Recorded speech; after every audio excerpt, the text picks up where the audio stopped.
Good evening and welcome. My name is Marty Bell, or as Rabbi Zimand would have referred to me as Idris Ben Moshe.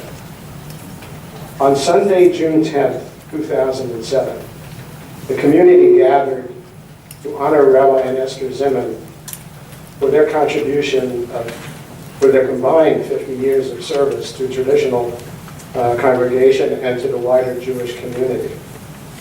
It was as well a farewell, as Rabbi and Esther were about to make Aliyah to Israel. Today we gather for another farewell and to recall the many contributions Rabbi Zimand made to traditional congregation and to the St. Louis Jewish community. Rabbi Zimand served traditional for 26 years and left an indelible mark, both by his rabbinic leadership and by his wonderful personal relationships with the congregants.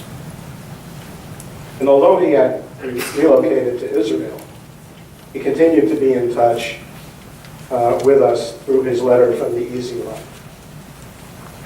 The presentations which will follow will focus on three areas: Rabbi's efforts to foster participation by women and girls in services, his guidance in the areas of learning and education, and his personal characteristics and interests which so endeared him to us.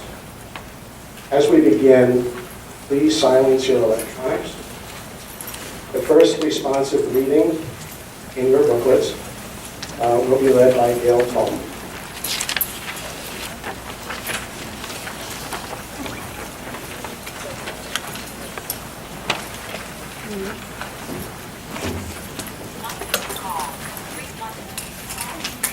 We need one another when we mourn, would be comforted.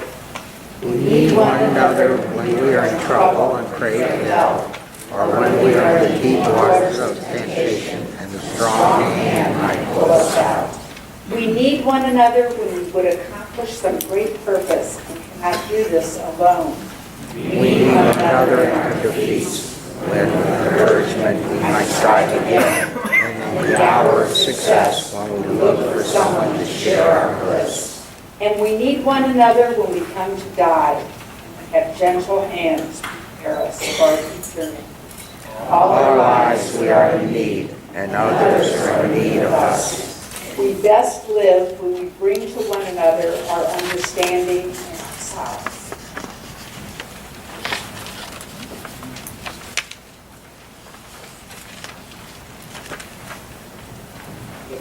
The first section of presentations will be about personal connections, and in order. Marty Levy will read a letter to the congregation from Zumi Brody. That will be followed by Barbara Levin, then Mimi Levy, and the last in this group will be Rabbi Jim Goodman. So, Marty Levy.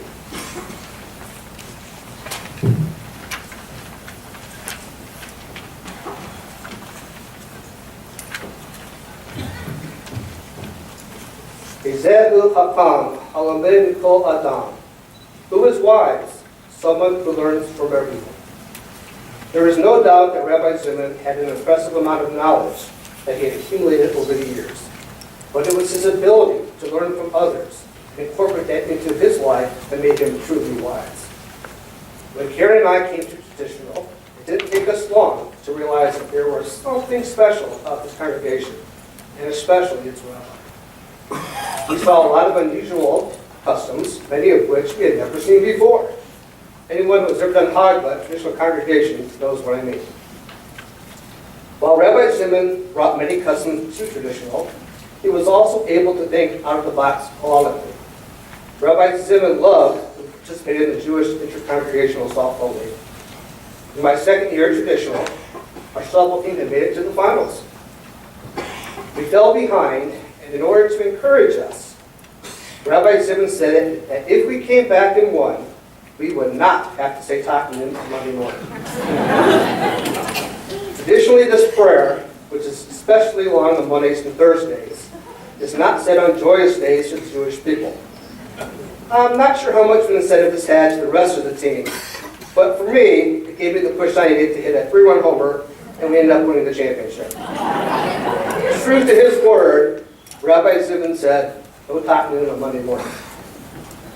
Getting back to the theme of learning from everyone, Rabbi Zimand was welcoming to a couple of a different faith who came to adopt with us a tradition about every month. While many of us were puzzled, Rabbi Zimand set up a lunch to learn one Shabbat so that we would be able to learn from them about who they were and what they represented. They were telling the congregation about their beliefs, and at one point they started to talk about their prophet, and mentioning that theirs was that their prophet was a rabbi and a teacher, not unlike your Rabbi Zimand. Upon hearing this, Rabbi Zimand opened up his arms and told the congregation, "I cannot contain my laughing, and many other congregants likewise. You cannot keep a straight face." Speaking to Rabbi Zimand after the talk, he said that he just couldn't resist, and that he was a bit of a ham.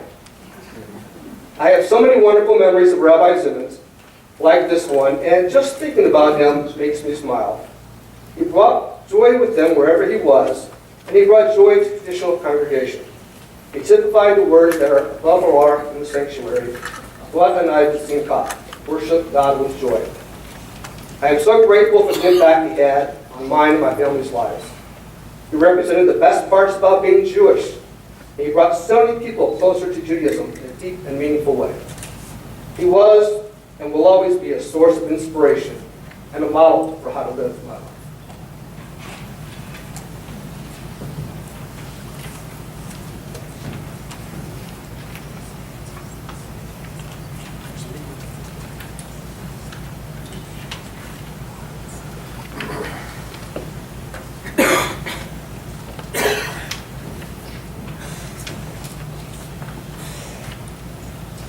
Shabbat Shalom and welcome to my, sorry. I guess I should clean up my files. It has been said that a picture is worth 1,000 words. Rabbi Zimand, as many of you know, could make one word into 1,000 puns. His mind worked in strange and mysterious ways. I didn't want to shriek. So I don't know how he did it. I'm sure he made puns that I never caught. He always caught mine, especially the unintentional ones, which probably gave him the most pleasure. I think punning is a state of mind, a very active mind. And whichever state Rabbi Zimand was in, he was up and punning. Initially, after Rabbi and Esther made Aliyah, we did not communicate much. Emails were exchanged sporadically, but it just wasn't the same as popping into his office every now and again. Then along came Facebook. This is good for something. And Punny Pete cartoons. I would find a cartoon that tickled me, admittedly a low bar sometimes, and send it into cyberspace to Rabbi Zimand. Sometimes I would even add a pun or two to match the cartoon. But that's usually my maximum capability for exchange. But not ours either. Sometimes it would take a day or two for him to respond, but when he did, wow, zing, zang, and boomerang. Oftentimes I had to reread his remarks to be certain I didn't miss anything. Such punnage. And I'm here all week. And he was not alone in his pun enthusiasm. Others often gave their 2 puns worth on the Facebook posts. Zita Shervitz, Barbie Perlmutter, Miriam Roth, to name a few. I believe that for every pun exchange, Rabbi Zimand at the very least groans. There is not a pun that goes by without me thinking. Finally, there was a man who entered a local newspaper's pun contest. He sent in 10 different puns in the hope that at least one of the puns would win. Unfortunately, no pun intended. Rabbi Zimand, you are gone, but definitely not forgotten.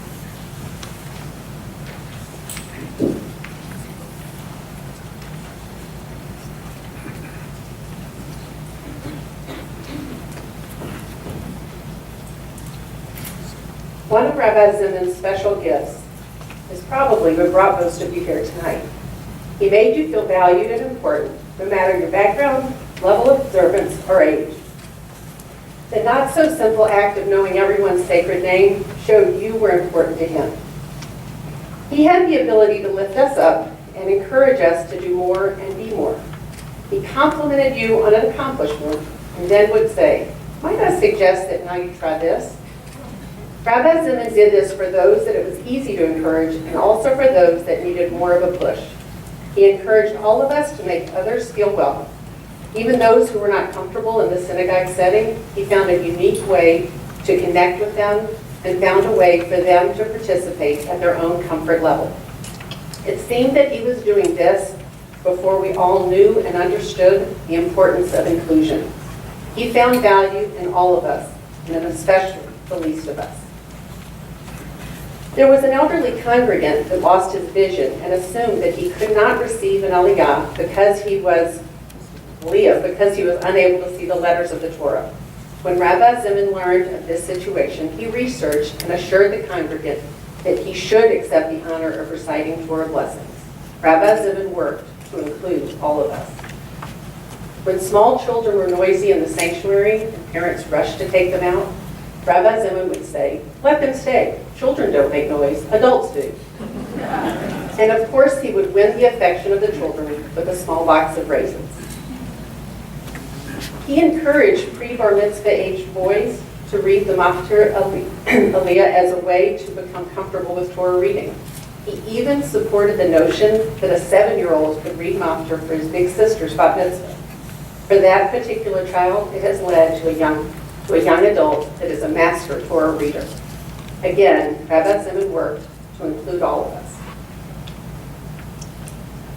Paul Brick offered the following explanation of how Rabbi Zimand was able to connect with him, his siblings, and friends. He said, Rabbi Zimand created a whole group of passionate teens, now adults, because he modeled perhaps the most important qualities in Jewish education, love and warmth. We knew he cared about us, so we couldn't help but listen to everything he said. And again, Rabbi Zimand worked to include all of us.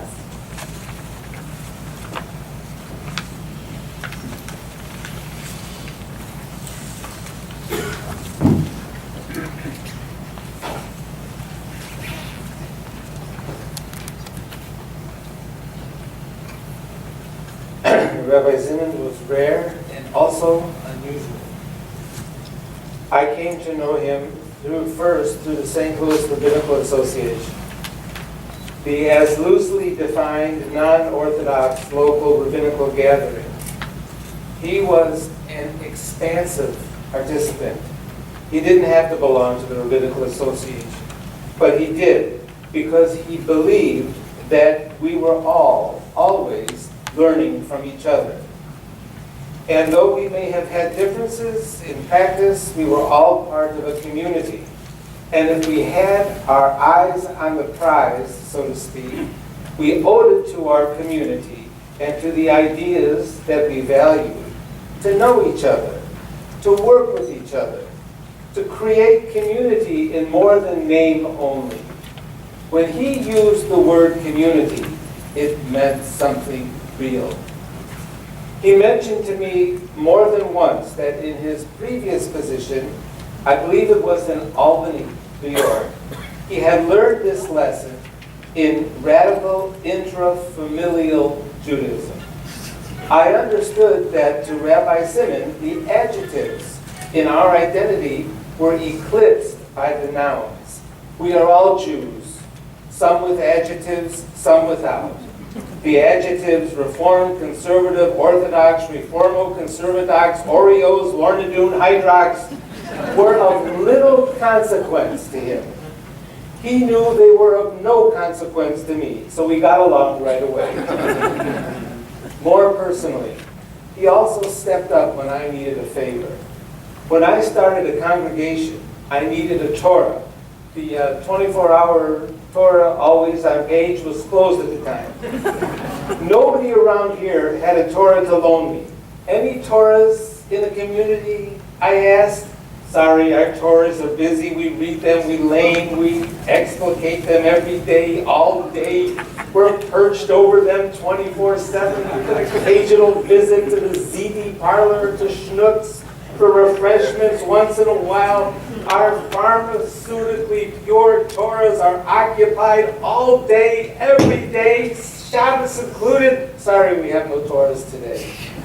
This is what I heard, except Rabbi Zimand. Sure, he said, we have some Torahs. Come and get one. How long can I keep it? As long as you need it, said Rabbi Zimand. I kept it over 10 years. In gratitude, I did a concert for the shul here every year. I would even come in here and sit in the corner and play while people were eating dinner, background music. I thanked him so often, it was obnoxious, but it was real. Rabbi Zimand had a lot of Torah, and that's what his best legacy was. He gave away Torah not only in this physical, totemic way, he gave it to me, but he gave away teaching to generations of students. He raised up students who continue to cite him as the source of their Torah. Rabbi Zimand gave away a lot of Torah, not just to me. Rabbi Zimand, I heard last week from someone who comes to one of the meetings that I run, I first heard Torah this way from Rabbi Zimand, this guy said. I know the Kiddush by heart because Rabbi Zimand taught it to me. I heard this last Thursday night. I was given Torah by Rabbi Zimand. I was given Torah by Rabbi Zimand too. And I bet if you knew him, you got some Torah from him also. Rabbi Zimand gave generations of seekers Torah. And if you weren't seeking, he'd give it to you anyway. He gave it away, and he gave it away more generously than the totemic Torah that he gave to me. To Rabbi Zimand, there was nobody outside that could not be brought within. He brought generations of students inside because he lived this story that he used in his teachings. You know the story from the Dubner Maggid about the jewel with the fly in it? He used to tell this story in his teaching. And the queen or the king wanted to fix the jewel, so the jeweler comes and looks at the jewel and says, I can fix that for you. And he carves around the flaw a rose, and the flaw becomes the stem of the rose. And the queen says, yes, this is really the most beautiful jewel in the kingdom. He used to tell that story. Well, so he understood how to make community in the theoretical sense and in the personal sense. This is more rare than you might think, even in my own profession. Rabbi Zimand was way ahead of us in the old new kind of way. He was a big picture person. He knew that to talk community, you had to live community. He was clear in his commitments, and he taught through his walk in the world that you made community by being community. We live in a big tent. There was no one outside the tent who could not be brought within. There is no one outside the tent that could not be brought within. I was part of his community, and I miss him more as the years wind out, because every year I recognize that Rabbi Zimand becomes more rare and I think more unusual. His legacy is secure through the Torah that he gave over. If you knew him, you remember his Torah.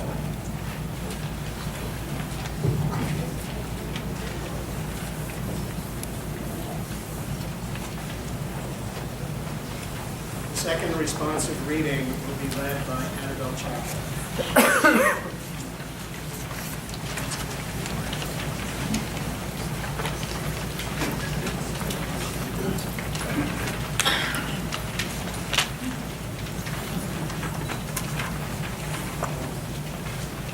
A little less impatient with those who feel too slow. A little less arrogant, all we know. A little less conceited since our work is slight. A little less intolerant, even when we are right. A little more forgiving, swift to be kind. A little more desirous for words of grace to find. A little more eager to help others to rejoice. A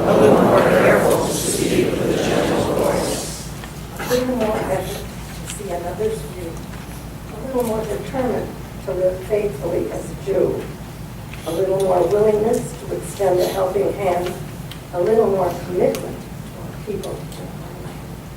A little more eagerness to listen and understand, a little more readiness to respond to God's command, a little more resolve to do what must be done, and a greater understanding that truly we are one.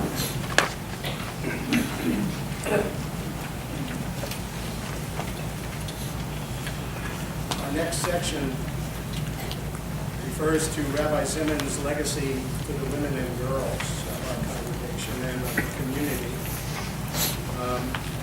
Will be expounded in order by Joyce Becker, Amy Garriga, Bill Rosenfeld, Adina Levy, and Paul Tesser, who will read a letter from Jean and Stan Esther.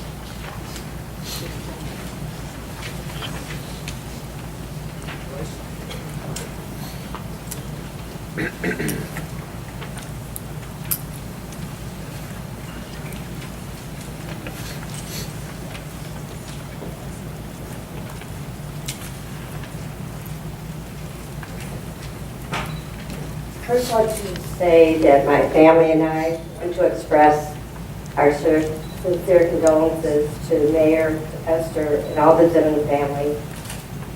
I have been fortunate enough to have seen Esther and Rabbi Zimand while I've been in Jerusalem several times, and I feel like we've always remained close. So just in case, something here. For many of you here this evening, Rabbi Zimand was my teacher and my friend, but even more, he was my mentor. It was he who challenged me to become a Jewish educator instead of an elementary school teacher. Not that there's anything wrong with being an elementary school teacher, but he did set me on a different path, a career path I did not expect. It began with an outline for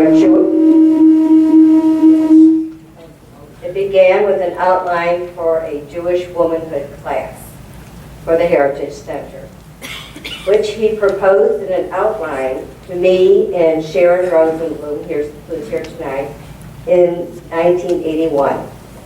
Together, we developed a curriculum for our bat mitzvah celebrants to learn about Jewish women in the Bible and in the diaspora, and the role of the modern Jewish woman. Rabbi Zimand was a visionary. We knew of no other supplementary Hebrew class, religious class, school that had this for the girls. I continued on in the Heritage Center for the next 17 years, primarily as a 7th grade teacher, and eventually I became the principal. Rabbi Zimand was not one to micromanage the school. Others before me, Diana Fine, who's here, and the late Sharon Weinstein, we knew that he was always available to us for guidance and support. Again, Rabbi was a visionary for our Heritage Center. He introduced a weekly Tuesday mincha service that all the classes from grades 1 through 7 would participate. The kids loved taking turns in the rotation of the service, putting into practice what they had been learning in their own classes. And we all enjoyed having Rabbi speak to us and answer our questions. Rabbi loved the kids. And above all, he wanted them to enjoy being in our school. I took many classes with Rabbi, including the famed Pirkei Avot. My sacred name was Yosefa, and he called me Yo. My husband also took classes. His name was Yaakov, and he was called Yaak. There we go, Yaakov Yo. I'd like to share with you something personal lesson, not too flattering to me, not too flattering for me, but it was something that still stays with me today. This took place in the Heritage Center one day while I was principal. The rabbi quietly came into my office, closed the door, And he says to me, you know, there is a secretary in the office who thinks you don't like her. She's very upset with you. She thinks you talk down to her, that you are too demanding. And he could see there was a surprised look on my face, and before I could protest, he says to me, Yo, be aware, perception is more powerful than fact. Perception is more powerful than fact. So since then, I've tried to be more mindful of how I behave, my body language, and how I may appear to others. I also take my time to try not to let my perception of others disrupt my judgment. So I have to thank Rabbi Zimand for this wonderful lesson that I still have today. And I thank him for being my friend and my mentor.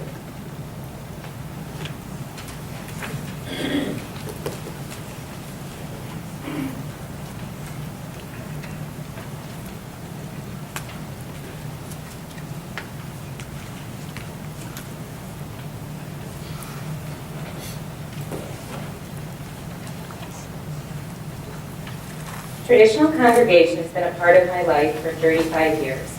To me, traditional feels like a second home. I don't remember meeting Rabbi Zimand for the first time. I just know he was a constant figure in my life. My relationship with the rabbi was special and one that I cherished. The rabbi always believed in me and encouraged me to believe in myself. When I attended the Heritage Center Hebrew School, there was nothing I loved more than standing in line at the rabbi's office during recess waiting to get a piece of candy.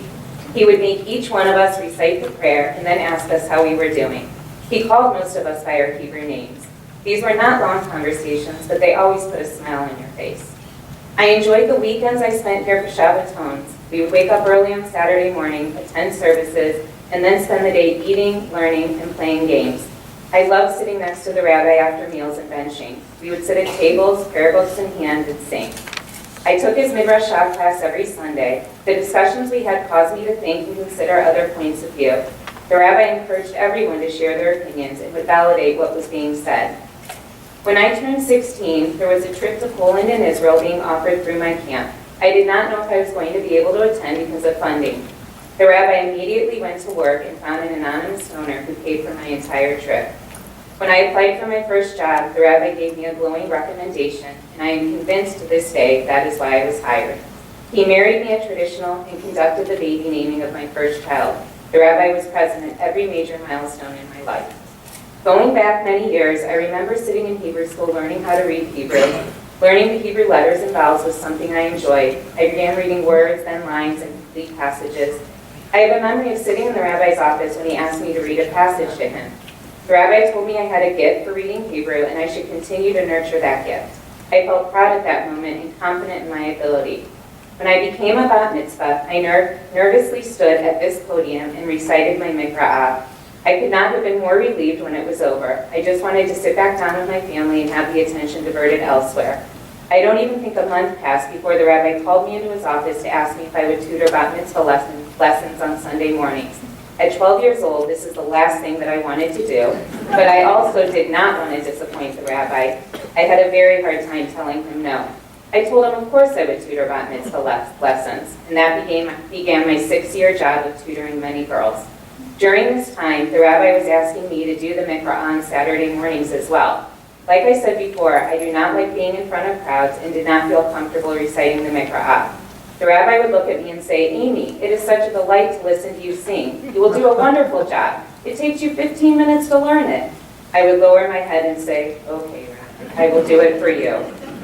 It got to the point that when I would see him on Sundays, I knew what was coming and I was going to be asked to do a mikra'ah. I always answered the same way. I will do it for you, Rabbi. This went on for 6 years. When I had my ufruf here, the rabbi approached me. I knew the question that was coming, and he asked me if I wanted to do the mikra'ah, and I told him no, that it had been a very long time and I did not feel confident enough. He said he had no doubt that I would be able to sing it beautifully. I became that 12-year-old little girl again and lowered my head and said, okay, Rabbi, I will do it for you. At the time, chanting the Mikra'ah was a source of stress for me, and not because it was difficult to learn, but because I had severe stage fright. But looking back on this experience, I could not be more grateful to the rabbi for encouraging me and helping me develop my Jewish identity. If it were not for the rabbi, I would have finished Sunday school after my bat mitzvah and would have been at services a few times a year. He always knew how to pull me back towards shul. Even though I don't attend services often now, when I am here, I can still see the rabbi on the podium, and I think of what a strong influence he was in my life. I am grateful that I was blessed with a rabbi like Rabbi Zimand, and will remember him always.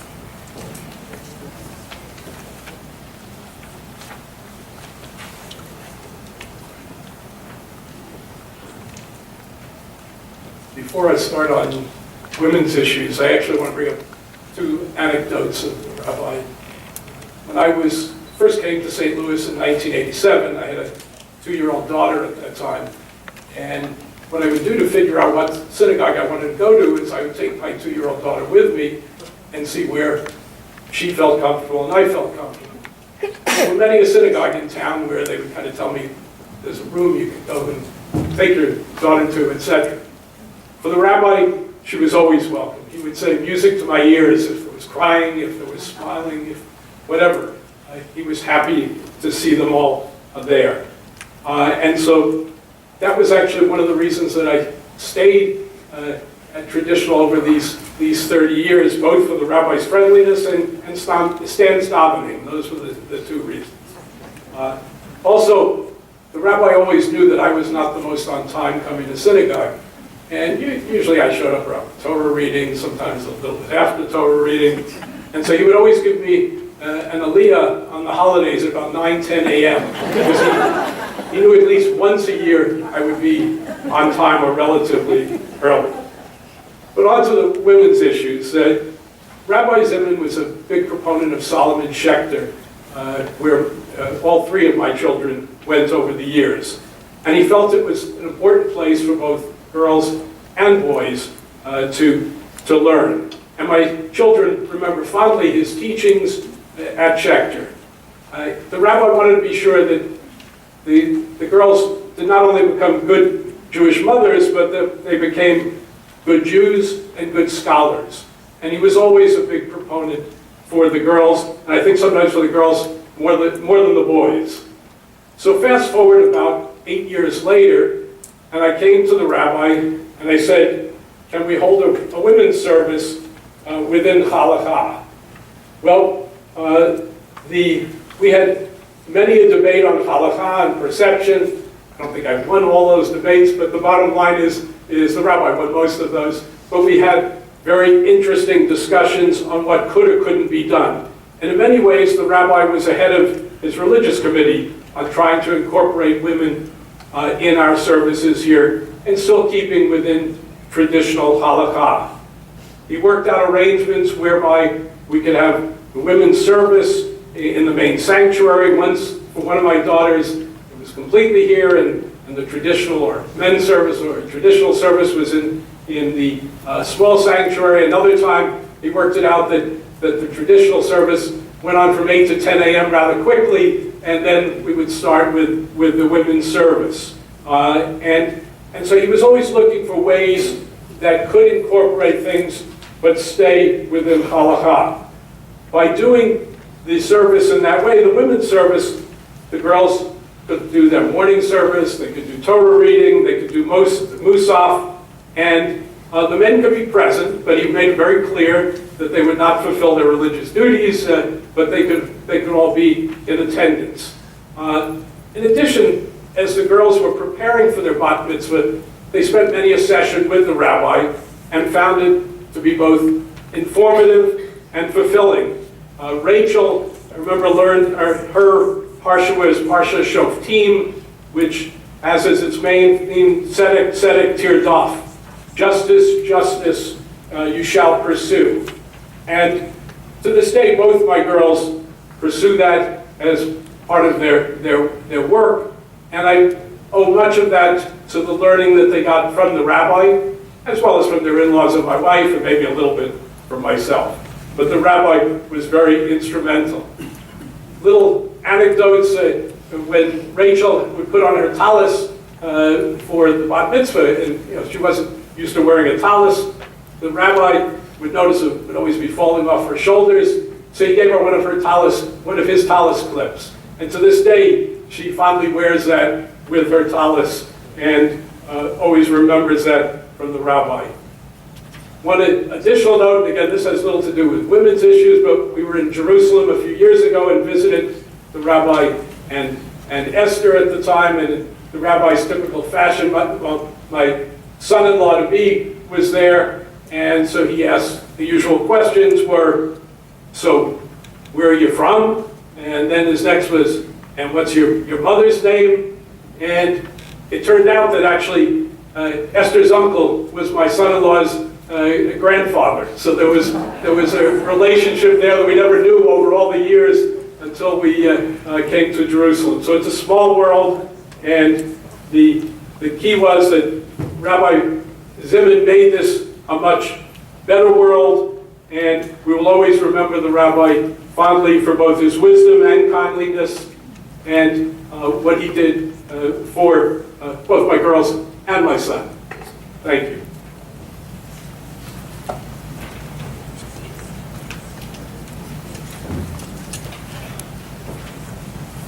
As a young girl growing up at traditional congregation, it wasn't always easy for me to feel connected to services. Since davening and Torah reading were only led by men, I didn't really have any female role models in this regard. Although I was surrounded by wonderful women who inspired me in many other ways, I knew that something was missing. I longed to see women as active participants and leaders in our services. I was proud to lead Ashrei and Yigdal each Shabbat, but I never felt a strong connection the way that I wanted to. Eventually, I was able to find it, thanks to Rabbi Zimand and Kabbalat Shabbat. It was my family's tradition for many years to attend Friday night services together. Every week, I would go into the chapel, get my siddur, help pass out the yellow sheets for Yedid Nefesh, and try to follow along with my mom sitting next to me. I would watch in awe as young women like Sarah Lynn Levy, Madison and Morgan Rinder, and Zoe Tesser, to name a few, led Kabbalat Shabbat with such beauty and grace. I thought the world of them, and I couldn't wait until I was ready to do the same. They had become the role models in the service that I was looking for. I would follow along every Friday night and practice at home with my brothers until I mastered the Hebrew words and the melodious tunes. I led the service for the first time with my oldest brother, and many times after that until I had the confidence to do it on my own. Leading Kabbalat Shabbat made me feel important, like I was a valued part of the congregation, even if I was only 11. Kabbalat Shabbat, with its beautiful melodies and the lyrics of King David's Psalms, represents what Shabbat means to me and what Judaism means to me.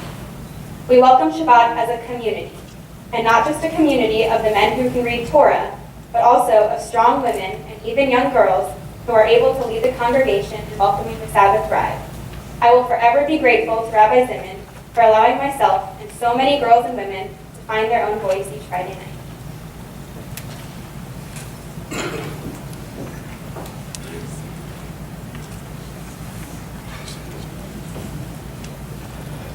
It's my privilege to read this letter on behalf of Stanley Esther. Jean and I are out of town and regret that we cannot personally be together with all of you to commemorate the wonderful life, leadership, and legacy of Rabbi Zimand of blessed memory. Jean and I were Rabbi Zimand's first St. Louis marriage, and he clearly officiated splendidly, since we are still very happily married more than 36 years later. Rabbi Zimand was well known for using the rubber band to inspire young people to stretch themselves. But he also encouraged adults to stretch themselves in many ways that took us out of our comfort zones.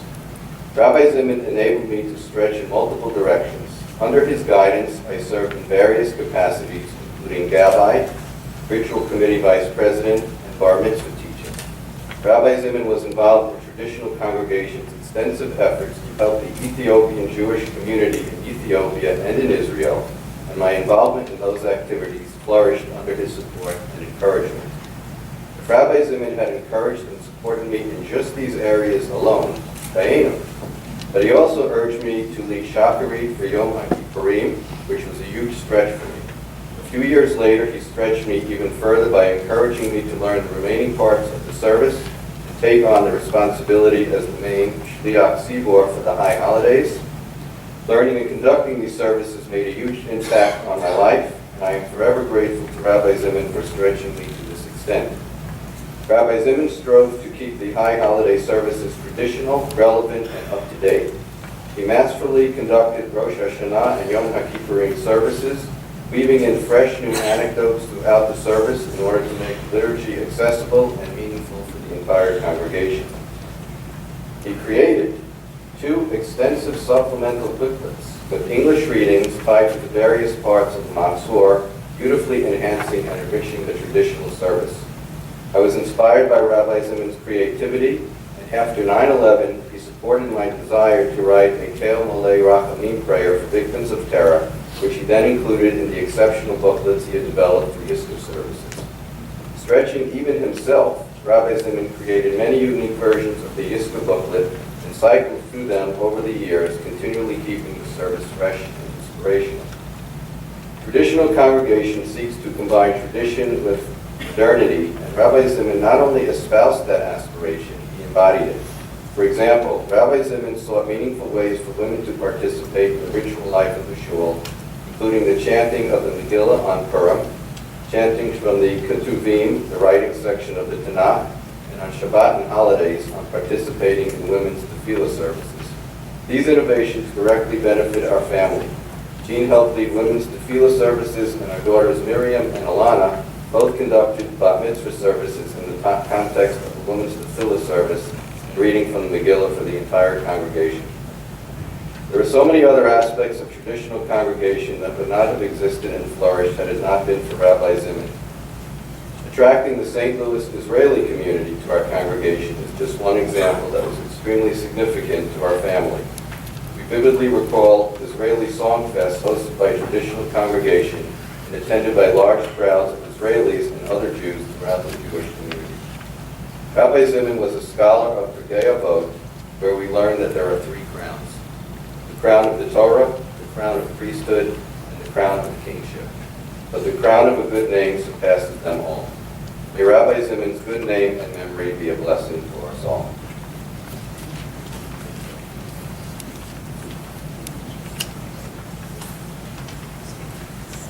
Third responsive reading in your booklets will be led by Jane Law.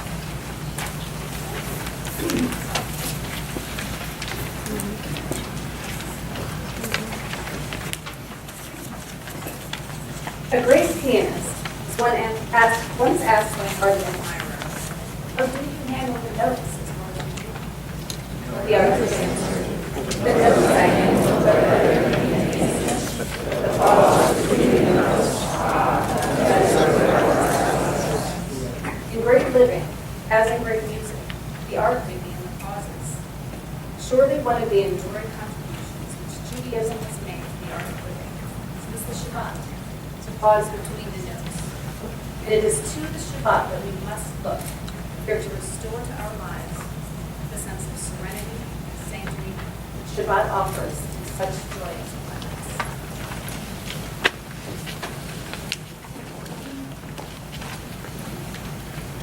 The third section will first be led off by Boaz Roth, who is going to give us some remarks that come from Rabbi Jeffrey Ratner, followed by Rabbi Gordon, and then by Cindy Beaver. And this is the section of education and community.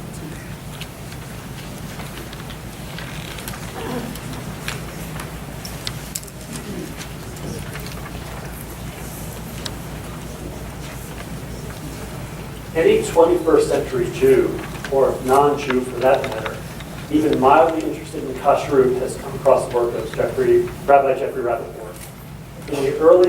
Since the early 1990s, the rabbi has been instructing the world about kashrut, both through the Kosher Nexus newsletter amongst the elder subscribers, and now with his Kosher Nexus blog.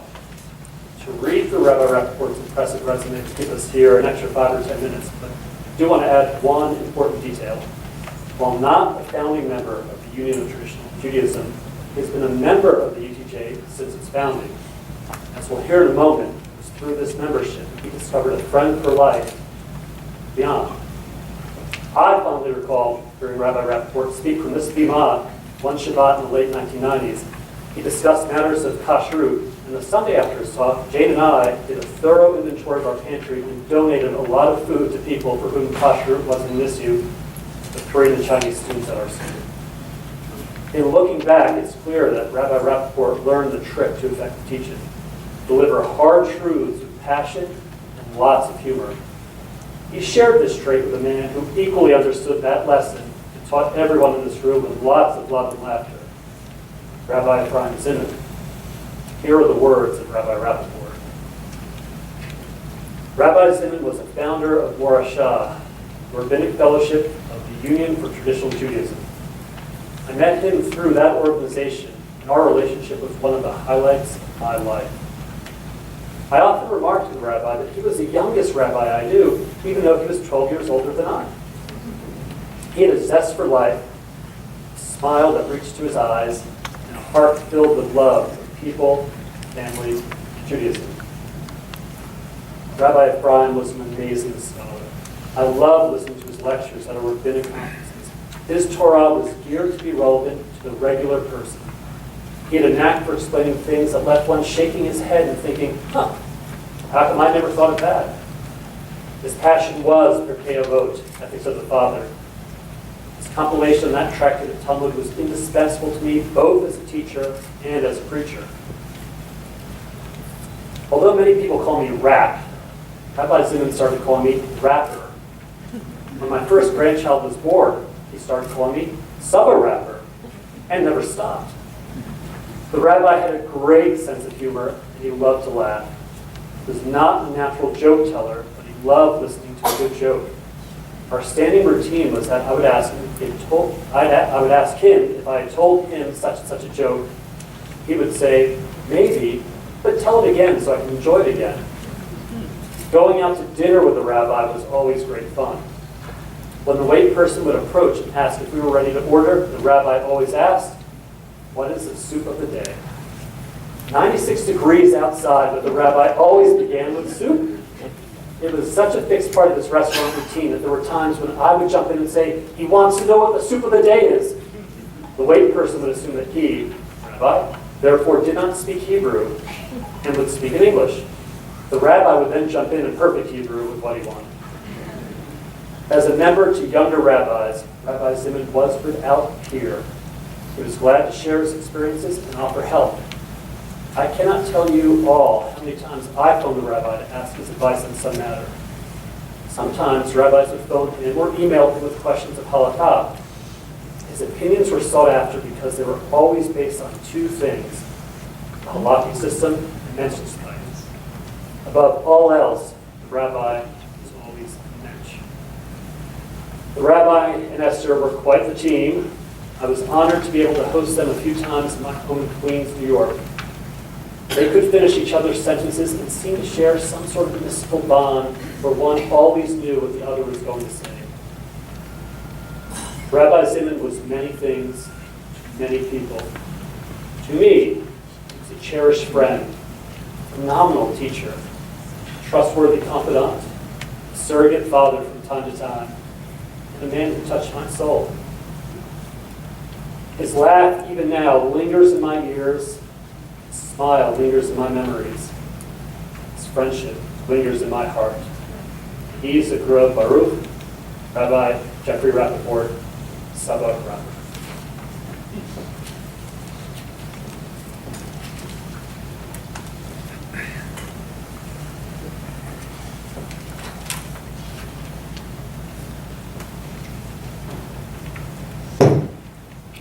There is the story of the incoming rabbi who received advice from the congregational leaders about what to speak about. Shabbat, no rabbi. Kashrut, no rabbi. Torah, no rabbi. What then should I speak about? You know, Rabbi, Yiddishkeit. Many of you have heard this joke before, and my task here has to do with the stage of what it is to be a rabbi, what I call the rabbi mindset. I did not know Rabbi Zimand as you did, as your congregational rabbi or communal rabbi. but I did meet him first as a colleague at the UTJ and Morashah. I recall him sharing his publications, many that we're reading from tonight. Later, I came to know more about him when I became his successor here at Traditional Congregation. And so I speak about him tonight not as Rabbi Zimand, as you know him, but as the rabbinic mind or mindset. Whether the rabbi as a child was steeped in love of Torah from his home, school, and community, or whether he acquired it later, the rabbi who is immersed in Torah learns how central Torah is to the Jewish religious heritage and the Dor Vador, the Jewish future. In short, Torah is God's incomparable, transcendent, holy gift to the Jewish people, reflecting God's love for the Jewish people and the Jewish people's love of God, and therefore a gift to humanity. In our Arvit service that we are going to chant shortly, we read the words, Avat Olam Beit Yisrael Amcha Ahavtam. With eternal love you have loved your people Israel. And the section highlights Torah. Traditionally, the primary role of rabbi is to be a teacher of Torah. So the Yiddishkeit joke is not a joke about the rabbi. He knows that Torah is central, its ideals and fundamentals, its generations of insights, its halakhic rulings, and its approach to God and humanity. And he knows that his primary responsibility is to teach it. For if he does not, who will? The ultimate purpose of Torah is to teach us how to behave, which makes a particular teaching rather curious. The rabbis teach that Talmud Torah Keneged Kulam, that the study of Torah exceeds or is equal to the other commandments. The practice is so important, why does Torah study exceed the other commandments? To live it, the rabbis assert, one needs to know. Torah shapes our national consciousness and directs us to proper practice. To attempt to live it without Torah knowledge is to be vulnerable to corruption, to external or internal influences that flow one way or the other. And so the rabbi must learn Torah and teach Torah continually. Torah study is so central that the rabbinic tradition creatively imagined a world in which the patriarchs had studied Torah, even though Torah was not given until several generations later at Sinai. The rabbis called Moshe Rabbeinu, giving him, as it were, an additional name, Rabbeinu, a rabbi teacher who taught Torah to the elders and to Joshua, who taught the prophets, and so on. Even Moses' father-in-law, Yitro, came to learn Torah in the wilderness at Sinai. Even God himself consulted Torah to create the world. The student of Torah is exposed to the inspiring anecdotes of the rabbis, such as Rabbi Eliezer ben Hyrcanus, who left his family's inheritance to study Torah, and of Rabbi Akiva, who began his study at 40 years old. Rabbi Akiva is particularly noteworty, for he was arrested by the Romans for teaching Torah publicly. Many of you know the Talmudic story. He is challenged by his friend Pappus, who asked why he continues to teach Torah since the Romans might kill him for it. Rabbi Akiva gave Pappus an analogy. It is like the fox saying to the fish, "Come up here on dry land. I will save you from the fisherman's nets down the river." The fish replied to the fox that if I leave the water, I will certainly die. But if I remain in water, perhaps the fisherman will capture me. Perhaps I will be saved. Water was Torah. If we leave it, we certainly die, is the message of Rabbi Akiva. Finally, to be a teacher, one must learn. We all understand the obvious dynamic between learning and teaching, but the Hebrew punctuates it. The root of both teaching and learning is lamed mem daled, means the learner and the teacher, lilmod ulilamed, lomed umilamed, all come together. Rabbi Zimand, emanating from and embracing the ideal of Torah study and teaching, left a legacy of Torah study for saintliness. hundreds of you learned Torah from him. I'm therefore now pleased to introduce one of his students whom he inspired to learn to become a teacher, passing on to St. Louis and elsewhere, Cindy Levy.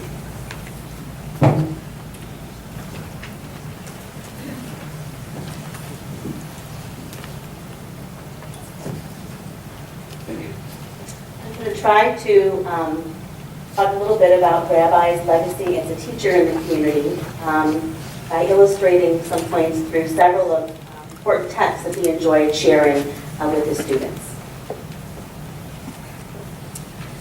If one were to ask any educated person what quality of a teacher is most important, one of the things first mentioned by many people is that a good teacher should know their stuff, right? They should know the material.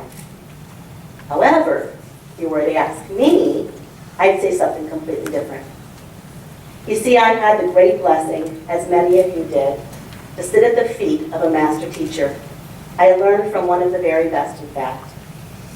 For me, although I learned with many amazing teachers, and several of them are here today, of course my Rabbi Zimand, Bob Taxman, who I studied many things with, and the history class I came to for Mountain on my own time, and then I came back when my husband took it because it was so darn good the first time, I had to keep learning things the second. And another teacher and good friend is Rabbi Jim Goodman. Several years ago I said to Rabbi Zimand, you know, I'm learning something really interesting. I've been going to something that Rabbi Goodman's doing. He said, oh, you found yourself a rabbi. You found yourself a teacher.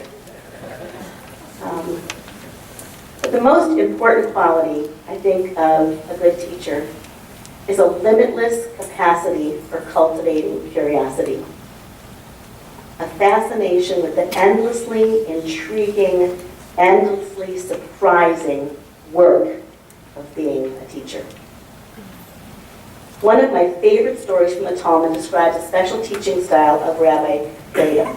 Rabbi Breda had a student with whom he would teach any given topic 400 times until the student learned it. One day, other students came to Rabbi Breda for a certain matter of religion, and he taught the student, but the student did not learn. Rabbi Breda said to the student, what's different today? And the student replied, from the moment they said, Master, there was a matter of religious import to attend to. My mind was distracted, and I said to myself every moment, now the master will leave, now the master will leave, now the master will leave. Rabbi Breda said to him, pay attention, and I'll teach you. And he taught him another 400 times. A divine voice called out, saying to Rabbi Breda, would you prefer to live 400 years or have the entire generation merit the world to come? And he answered, that I and my generation merit the world to come. The Holy One and blessed be He said, we'll give you both. I'll give you both. One cannot help but be impressed with Rabbi Breda's incredible dedication to his students, to the student. Most of us probably would have sent him to the remedial center at the 40th time when he needed to learn, let alone go for 400 times, and in this occasion, twice, 800 times. It is this unswerving devotion to the learning process that allowed Rabbi Breda to merit a year for each of those repetitions. But on a more sophisticated level, note what prevented the teacher from the student from learning. He felt the rabbi would not be there. He said to himself, now the master will leave, now the master will leave, now the master will leave. This is a profound insight into the psychology of learning and a profound lesson for teachers, one that Rabbi Zimand knew quite well. Teachers must exude the love for learning what they hope to inculcate in their students. They must want to be there, even if they have taught the subject over and over and over again. The Rebbe's tradition took great care in providing evidence throughout the rabbinic literature of the very special nature of the relationship that could and should develop between the student and teacher. It is an intimate relationship that colors the lives of the scholar and the student. The ideal student-teacher relationship is one in which both are in the pursuit of knowledge and truth, and neither is interested in merely proving himself or herself right. The ideal teacher-student relationship is found not in the imposition of authority, but rather on recognition of one's own inadequacies, and that recognition is both feasible for and obligatory on everyone. Rabbi Zimand recognized that. His reputation for the joy that he took from the learning with his students is, quite frankly, legendary. He took such delight in learning experience, the total immersion in the text itself, the questions, the endless and thrilling questions that were asked, the sharing of ideas and insights, the tangents followed down meandering, fascinating paths, answers that always left one wanting for more, knowing that there was more and still more. If you were a student, raise your hand. These three things will be very familiar to you. That's exactly why I love adult education. Right? How many times did you say that? The next was, wow, that is amazing. What an interesting insight. And that knowing nod, beautiful smile, and when you'd say, of course, to a good insight. A model for the rabbi-teacher relationship can be found in the following episode in the Talmud. Listen carefully and you'll find Rabbi Zimand in the story. Rabbi Yochanan ben Zakkai said to them, students, go out and see which is the righteous path that a man should choose for himself. Rabbi Eliezer said, a good eye. Rabbi Yeshua said, a good friend. Yosef said, a good neighbor. Rabbi Shimon said, he who sees what will be. Rabbi Elazar said, a good heart. And he said to them, I prefer the words of Rabbi Elazar to your words, for his words contain yours. Rabbi Yochanan ben Zakkai taught that by asking questions, by forcing his students to express their thoughts, even if perhaps, and especially in matters of halakha. At the end of the discussion, he does not issue a ruling, but rather states a student's opinion. The Mishnah accordingly records the entire exchange, not just the last line. It does not seem that he stated his own opinion. Maybe he knew that the students can often be constrained by the words of their teachers. So it seems to the effect that what he really was saying is, of what I've learned so far, Rabbi Eliezer's opinion seems best. But I'm not 100% sure he's got the whole complete answer. So keep asking, keep thinking, keep asking. Right there he is, Rabbi Zimand. Keep asking, keep thinking. Rabbi Zimand truly loved to learn. When learning, his face was aglow. He truly did have a twinkle in his eye. A learning space is always his happy place. His passion was Pirkei Avot, first principles. Mishnah chapter, Pirkei Avot, chapter 4, verse 1. It's been mentioned already. Ben Zoma says, who is wise? One who learns from everyone.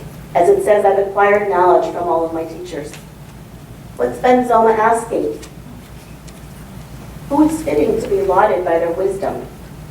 I remember Rabbi Zimand asking us, what was a reasonable first question? After much debate, in fact, almost the whole class, we decided that the first question was, what's wisdom? That's how it always went, session after session, year after year, class after class, discussion after discussion. What's the Hebrew? What's the root? What can we learn from the root? Who is asking that question in the Mishnah? Who are his teachers? Who are his students? Wait, do we have his biography?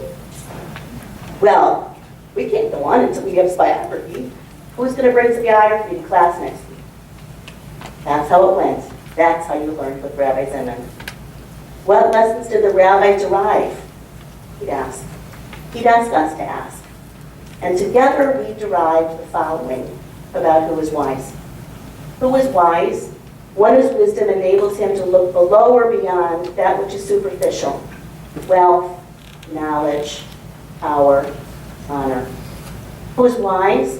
One who directs their greatest efforts toward the inner self, creating pathways for the inner self to learn from all the experiences and all people. These are the true teachers of life. And in the words of Yitz Greenberg, we learn that wisdom is a process, not an answer. The wise who knows how much he does, not the wise one knows how much he does not know. So he constantly seeks to learn new things.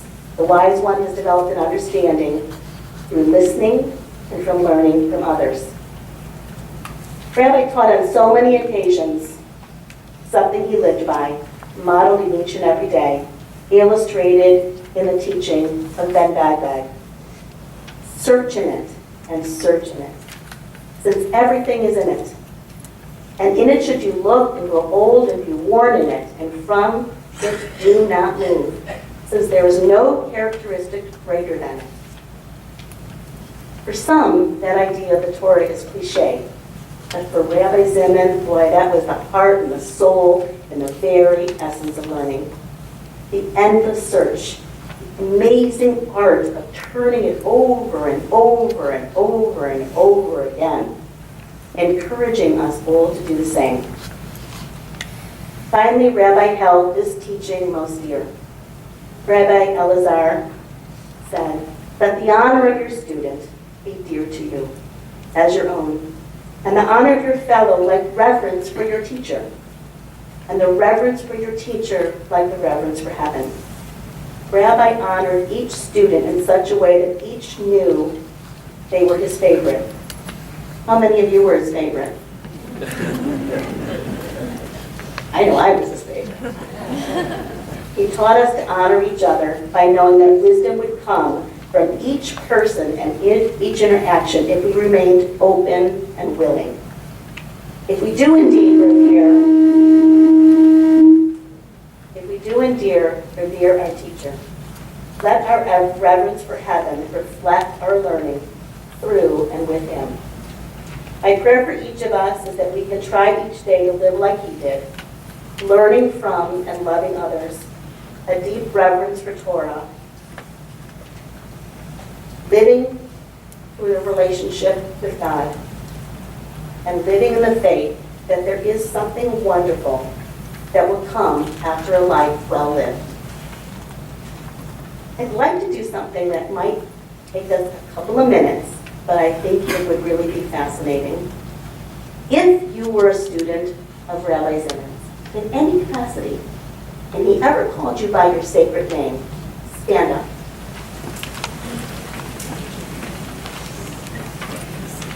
Because you know, once he knew your sacred name, you never got called anything else.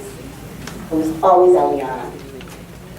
So if you don't mind, let's go through the room, go around, and everyone just say your sacred names and sit down. So in front of Rabbi, if you will, in his home, one of his homes, he can hear that we're all here. And we can honor him by the way he honored us with our sacred name. So I'll start over here. Eliana.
Yeshoya.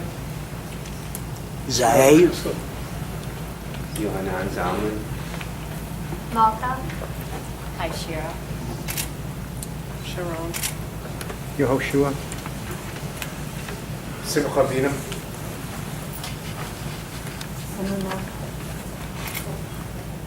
Leah. Betsy. David Marcia. Eliana. Aliza. Gloria. Danny.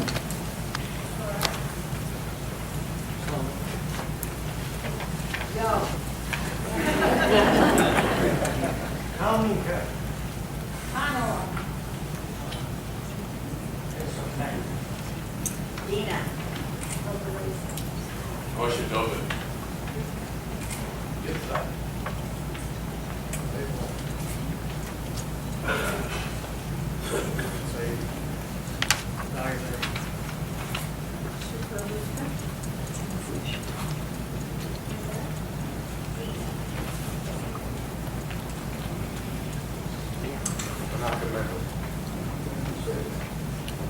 Thank you. Christie Gray. Lead us through the rest of the meeting. Do your vote.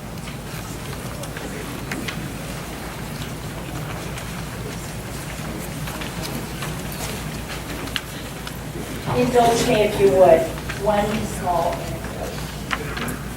I was not raised Jewish, and shortly after my father died, my mother would have masses said in his memory. One Shabbat morning, after services, I'm talking with Rabbi Zimand, and he said, Dasi, am I going to see you later today for services? And I sheepishly said, no, I gotta go to Mass. And without missing a beat, he said, was it something I said? No, Rabbi, it wasn't anything you said. And he left me with, well, cover all your bases and say hi to everybody for me.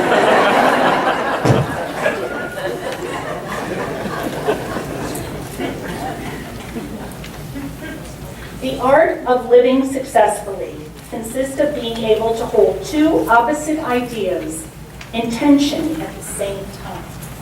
First, to make long-term plans as if we were going to live forever. And second, to conduct ourselves daily as if we were going to die tomorrow. Rather fear that it should never happen again. A long life may not be good enough, but a good life is long enough. The ways of life lies in the love we have not given, the powers we have not used, for selfish prudence which will risk nothing, and which certain pain is happiness as well. Every one of us is given the gift of life, and what a strange gift it is. If it is preserved jealously and selfishly, it impoverishes and saddens. But if it is spent for others, it enriches and beautifies. Life is not happening today, but a meeting in the coming. Life's greatest achievement is in the continual remaking of yourself, so that at last you know. Life is action and passion. It is expected of a person that she or he shares in action and passion of her fellow.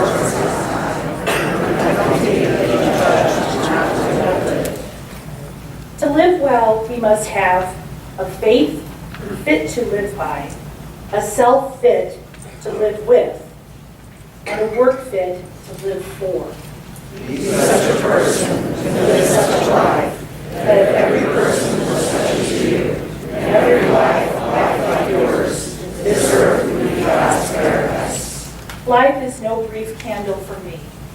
It is sort of a splendid torch which I got to hold of for a moment, and I want to make it burn as brightly as possible before turning it over to future generations.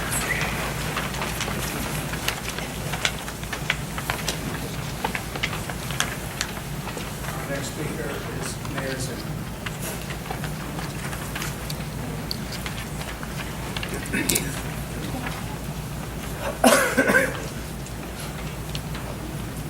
First of all, I'd like to start off by thanking everyone for coming out this evening to celebrate the life and legacy of my father.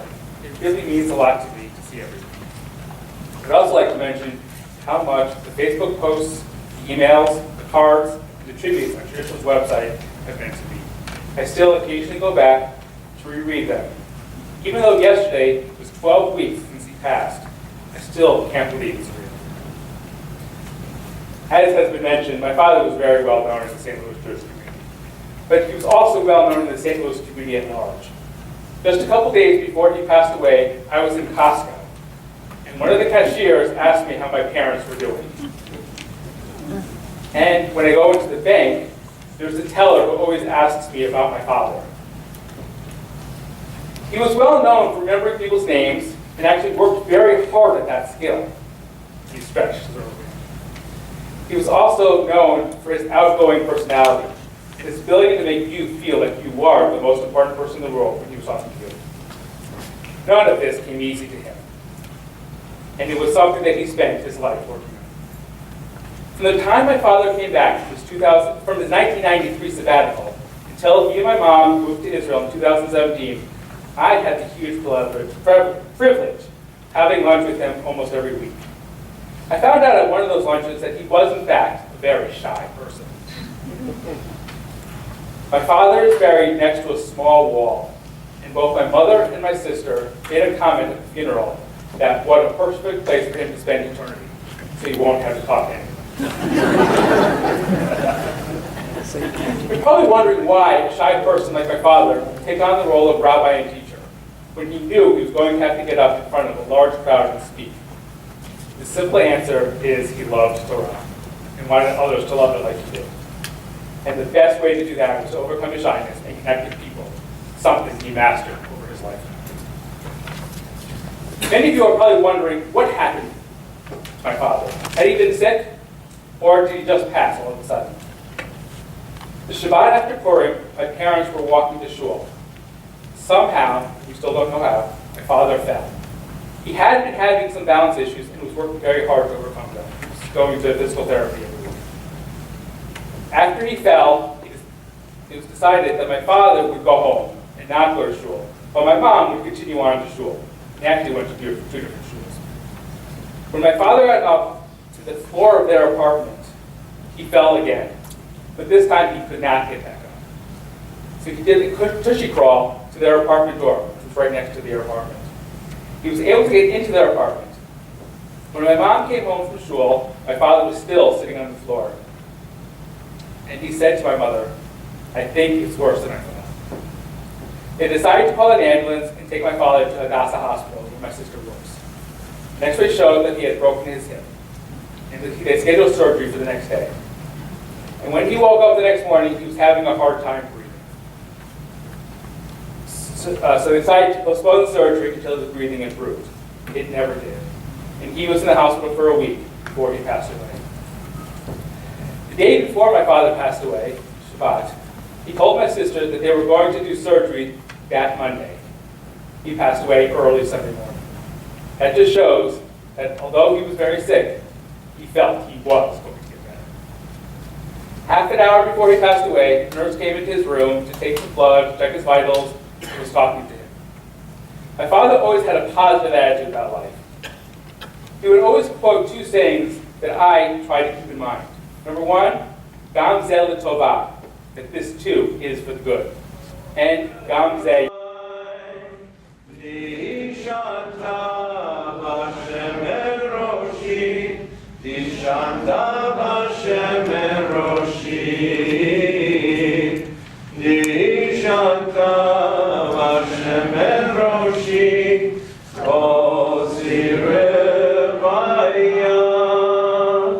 You set out a table before me in the face of my foes. You anoint my head with oil, my cup overflows.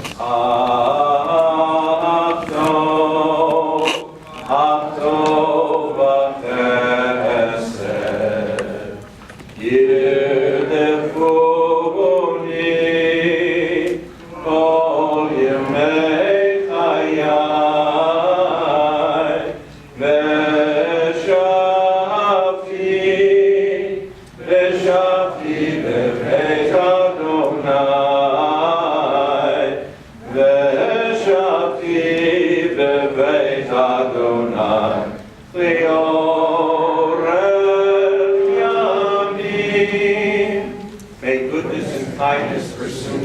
all the days of my life. I dwell in the house of the Lord. Memorial prayer, please rise. Malay Rachamim Shochein B'Meromim Hametzeh Menucha Nechona Tachat Kanfei Hashchina B'malot Kedoshim U'Tohorim Zoharakia Masirim Et Nishmat Ephraim Yisrael Menachum Ve'itka Shehalach Liolamo Began Eden Tehei Menuchato Ana Balarachamim Astireu beseter knafecha liolamim V'titzror b'tzror chaim et nishmato Adonai unachalato V'yanuchu al mishkavo b'shalom V'nomar Amen.